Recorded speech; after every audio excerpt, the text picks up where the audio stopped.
Hello, my name is Gabe, and believe it or not, this is my show. Now, this is part 2 of my major investigation into the relationship between Danganronpa V3 and the rest of the franchise. If you have not seen the first part, I will link to it in the description. Please do watch it before this one.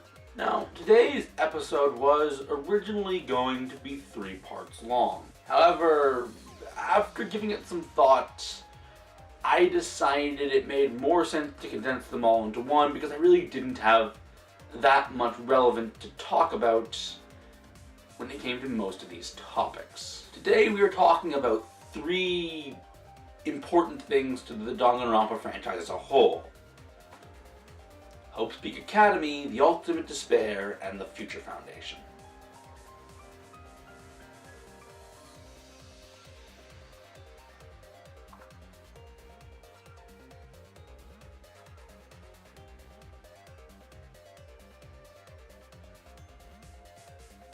A word of warning.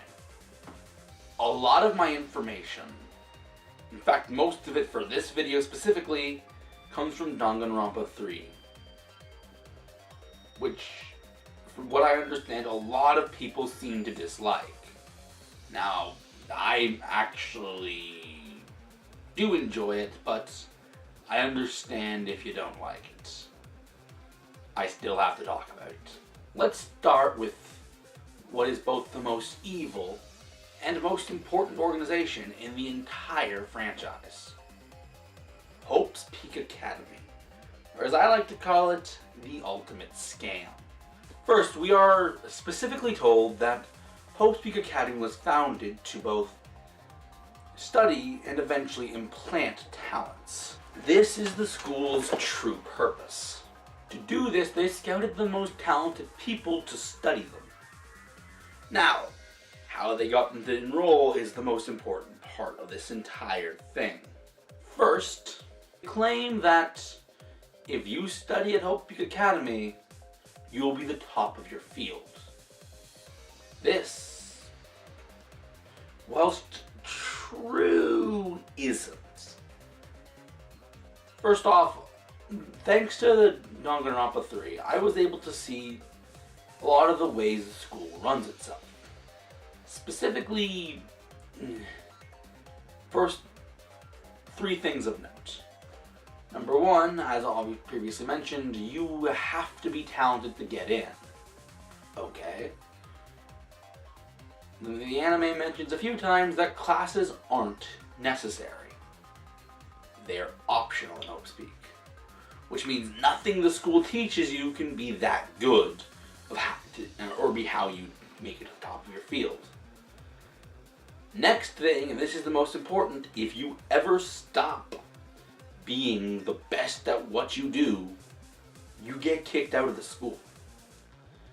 So, if you want to know how tragic that really is, Leon, or 11031, went to Hope's Peak hoping to not be a professional baseball player, but instead get into a career in music. Well, that wouldn't have worked out for him at all. And that is why Hope's Peak Academy is the ultimate scam. It is nothing to do with why the people at Scouts succeeds.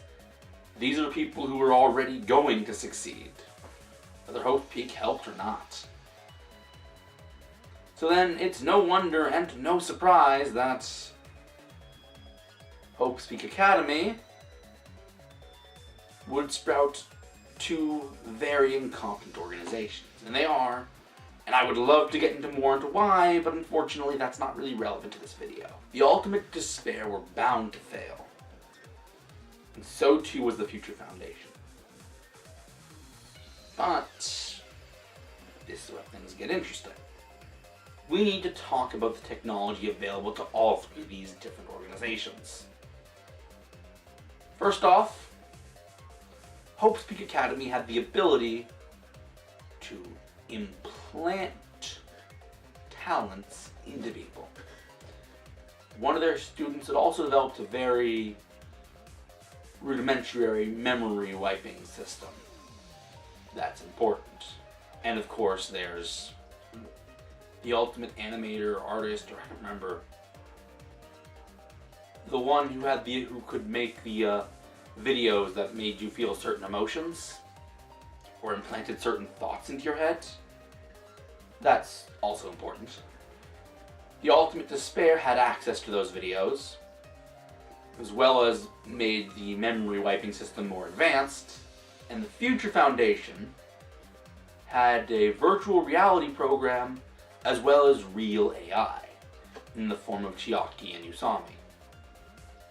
It's this technology that I think is the most important. Some of you probably know why that's important, but that's all we're going to talk about today. Now, if you want to see the rest of this, in 2 weeks I'll be making the next part. Subscribe if you want to see more, or if you want to see me investigate any other series or story, let me know in the comments. Like if you liked the video, and if you want to check out more, do so. Thank you for watching. Have a good night. Bye!